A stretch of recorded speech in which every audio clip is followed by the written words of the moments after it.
साथियों, जन्म शताब्दी पुस्तक माला 8 धर्म तंत्र का दुरुपयोग रुके प्रवचन पंडित श्री राम शर्मा आचार्य स्वाध्याय सत्संग के क्रम को आगे बढ़ाते हुए सुनाते हैं। पढ़कर आवाज हमारी प्रवचन श्री राम शर्मा आचार्य जी के। साथियों, हमारी आवाज और शक्ल सूरत पर मत जाइए, हम तो एक यंत्र हैं।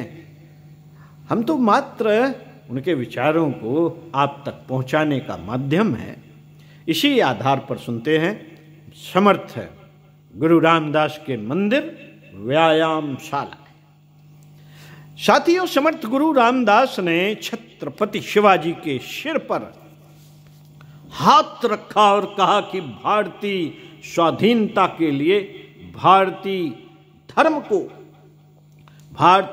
धर्म की रक्षा करने के लिए तुम्हें बढ़ चढ़ कर काम करना चाहिए। शिवाजी ने कहा कि मेरे पास वैसी साधन सामग्री कहाँ है। मैं तो छोटे से गांव का एक अकेला लड़का इतने बड़े काम को कैसे कर सकता हूं। समर्थ गुरु रामदास ने कहा, मैंने पहले से ही उसकी व्यवस्था बना ली है। 700 गांवों में महावीर मंदिर के रूप में बना रखी है, सारी व्यवस्था बना करके रखी है, जहां जनता में काम करने वाले बड़े बड़े प्रकांड समझदार और मनस्वी लोग काम करते हैं। पुजारी पद का अर्थ मरा हुआ। पुजारी पद का अर्थ मरा हुआ आदमी, बीमार, बुढ़ा, निकम्मा, बेकार और नशीबाज आदमी नहीं है। पुजारी पद का अर्थ मरा हुआ आदमी, बीमार, बुढ़ा, निकम्मा, बेकार और नशेबाज आदमी नहीं है। पुजारी का अर्थ जिसे भगवान का नुमाइंदा या भगवान का प्रतिनिधि कहा जा सके, जहां ऐसे समर्थ व्यक्ति हों, समझना चाहिए वहां पुजारी की आवश्यकता पूरी हो गई। मित्रों, किसी आदमी को खाना दिया जाए और वह भी आधा अधूरा, सड़ा बुसा हुआ दिया जाए तो उससे खाने वाले को भी नफरत होगी और उसके स्वास्थ्य की रक्षा भी नहीं होगी। इसी तरीके से भगवान की सेवा करने के लिए लंगड़ा, लुगला, काना, कुबड़ा, मरा, अंधा, बिना पढ़ा लिखा, जाहिल, जलील, गंदा आदमी रख दिया जाए तो वह क्या कोई पुजारी है? पुजारी तो भगवान जैसा ही होना चाहिए। पुजारी भगवान जैसा ही होना चाहिए। भगवान राम के पुजारी कौन थे? हनुमान जी थे। अतः कुछ इस तरह का पुजारी हो तो कुछ बात भी बने। इसी तरह के पुजारी समर्थ गुरु रामदास ने सारे के सारे महाराष्ट्र में रखे थे। इन 700 समर्थ पुजारियों ने उस इलाके में जो फिजा, जो परिस्थितियां पैदा की कि छत्रपति शिवाजी के लिए जब भी सेना की आवश्यकता पड़े तो उन्हें 700 इलाकों से बराबर उनकी सेना की आवश्यकता पूरी की जाती रही। इसी प्रकार जब उनको पैसे की आवश्यकता पड़ी तो इन छोटे से देहातों से, जिनमें की महावीर मंदिर स्थापित किए गए हैं, वहां से पैसे की आवश्यकता को पूरा किया गया। अनाज भी वहां से आया। इसी इलाके में जो लोहार रहते थे, उन्होंने हथियार बनाए। इस तरह जगह जगह छिटपुट हथियार बनते रहे। अगर एक जगह पर हथियार बनाने की बड़ी फैक्ट्री होती तो शायद विरोधियों को पता चल जाता और उन्होंने उस स्थान को रोका होता, वे सावधान हो गए होते, मिलिट्री एक ही जगह रखी गई होती तो विरोधियों को पता चल जाता और उसे रोकने की कोशिश की गई होती। लेकिन 700 गांवों में पुजारियों के रूप में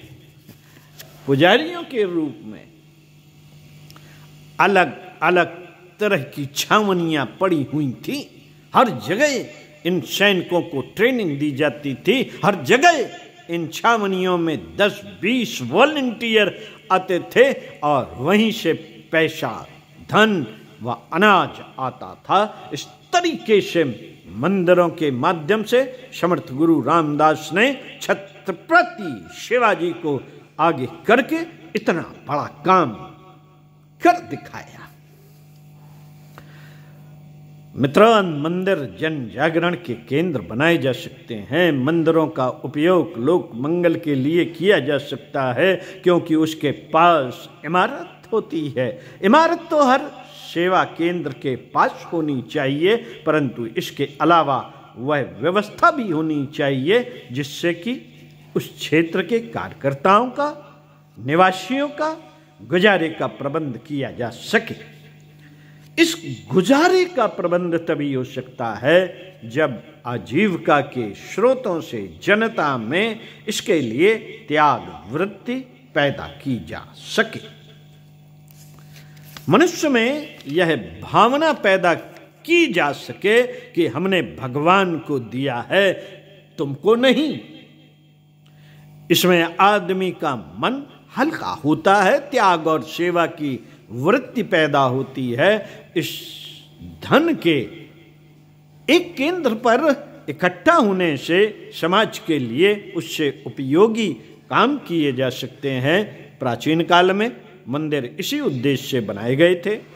समाज में सत प्रवृत्तियों का विकास वास्तव में भगवान की सेवा का एक बहुत बड़ा काम है। लेकिन आज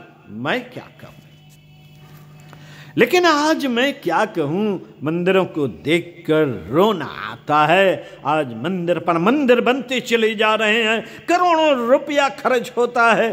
क्या ऐसा संभव नहीं था कि करोड़ों रुपयों से बनने वाली इमारतों को इस ढंग से बनाया गया होता कि वहां लोक सेवा की प्रवृत्तियों के लिए गुंजाइश रहती और भगवान के निवास की भी एक छोटी सी जगह बना दी गई होती।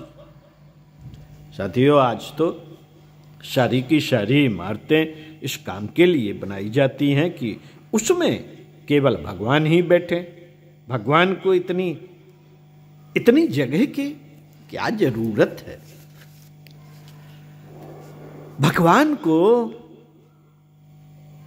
चाहो तो एक कोने में बिठा दो तो भी मौज करेंगे। भगवान को इतने बड़े भव्य निर्माण से क्या लेना देना? उनके लिए तो इतना बड़ा आसमान विद्यमान है।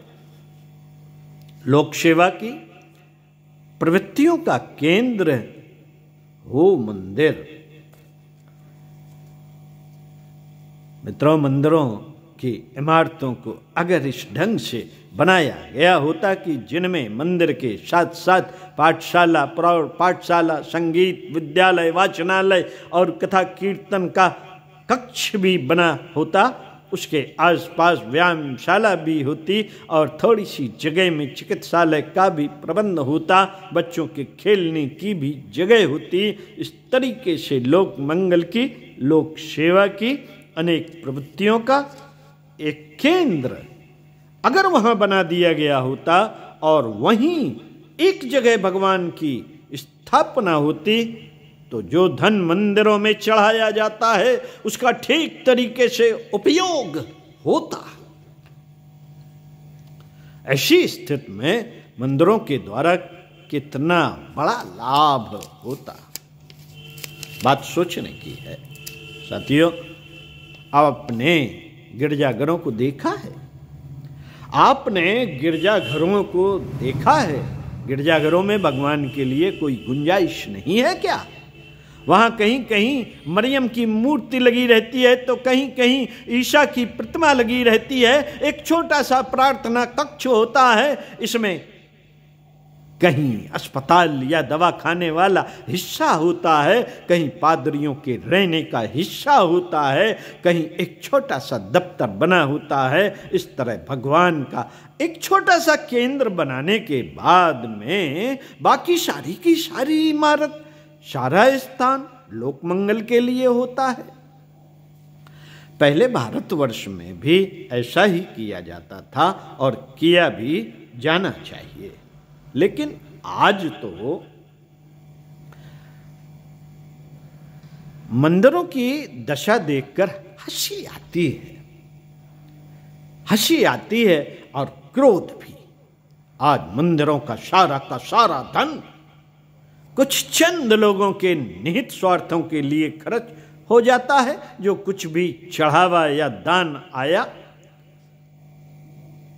कुछ निहित स्वार्थों के लिए मठाधीशों और मंदिरों के स्वामी और दूसरे महंतों के पेट में चला गया।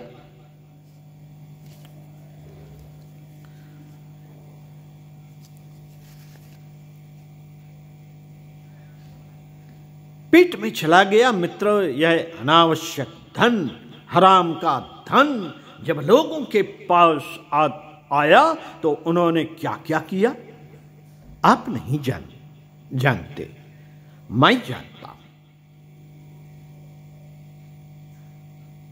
पंडा पुजारियों, महंतों, मठाधीशों की हकीकत मुझे मालूम है, आपको नहीं मालूम। आप तो केवल उनकी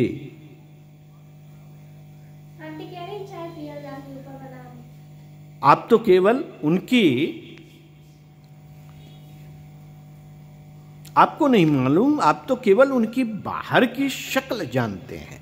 मुझे उनके पास रहने का मौका मिला है। मैं जानता हूं कि समाज में खराब से खराब किस्म के तबके अगर हैं तो उनमें से एक तबका इन लोगों का भी है जो धर्म का कलेवर या धर्म का दुपट्टा ओढ़े हुए हैं। धर्म का दुपट्टा ओढ़े हुए हैं, धर्म का झंडा गाड़े हुए हैं और धर्म का तिलक लगाए हुए हैं, धर्म की पोशाक और धर्म का बाना पहने हुए बैठे हैं। ये क्या क्या अनाचार फैलाते हैं और क्या क्या दुनिया में खुराफातें पैदा करते हैं। इनके निहित स्वार्थों को पूरा करने के लिए आज का धर्म तंत्र है मंदिर। तो क्या मंदिर सिर्फ इसी काम के लिए है? क्या इन परिस्थितियों को बदला नहीं जाना चाहिए? हाँ, अगर हमको समाज में ढोंग, अनाचार और अज्ञान फैलाना हो तो मंदिरों का यही रूप बना रहने देना चाहिए। अगर हमको यह ख्याल है कि जनता का इतना धन, जनता की इतनी श्रद्धा, जनता का इतना पैसा, इन सब चीजों का ठीक तरीके से उपयोग किया जाए तो आज के जो मंदिर हैं उनकी व्यवस्था पर नए ढंग से विचार करना पड़ेगा। इन लोगों के हाथ में उनका नियंत्रण है, उनको समझाना पड़ेगा और कहना पड़ेगा कि लोक मंगल के लिए आप इनका इस्तेमाल क्यों नहीं करते हैं। ट्रस्टियों को समझाया जाना चाहिए। अगर उनकी समझ में यह बात आ जाए कि मंदिरों में जितना धन लगा हुआ है इसमें से थोड़े पैसे से भगवान की पूजा आसानी से की जा सकती है। एक पुजारी के आधा घंटे सुबह और आधा घंटे शाम को पूजा का करा ली जाए। एक पुजारी से आधा घंटे सुबह और आधा घंटे शाम को पूजा कर ली एक पुजारी ने, 1 घंटे के बाद 23 घंटे बच जाते हैं। जहां साहब नहीं 23 घंटे बच जाते, नहीं साहब 23 घंटे। पुजारा पंखा लिए पुजारी पंखा लिए खड़े रहेंगे जब भगवान सो जाएंगे।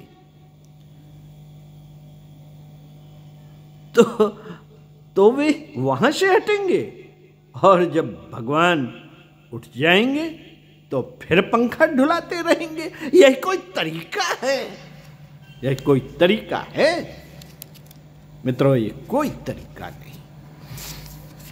इस तरीके को आगे पढ़कर सुनाएंगे कि क्या तरीका बनाया जाए। जन श्रद्धा का जो दुरुपयोग हो रहा है वह रुकना चाहिए। अगले वीडियो में इसी प्रवचन को पढ़कर सुनाएंगे, तो सुनते रहिए कुछ अच्छा और पढ़ते रहिए कुछ अच्छा। ओम शांति।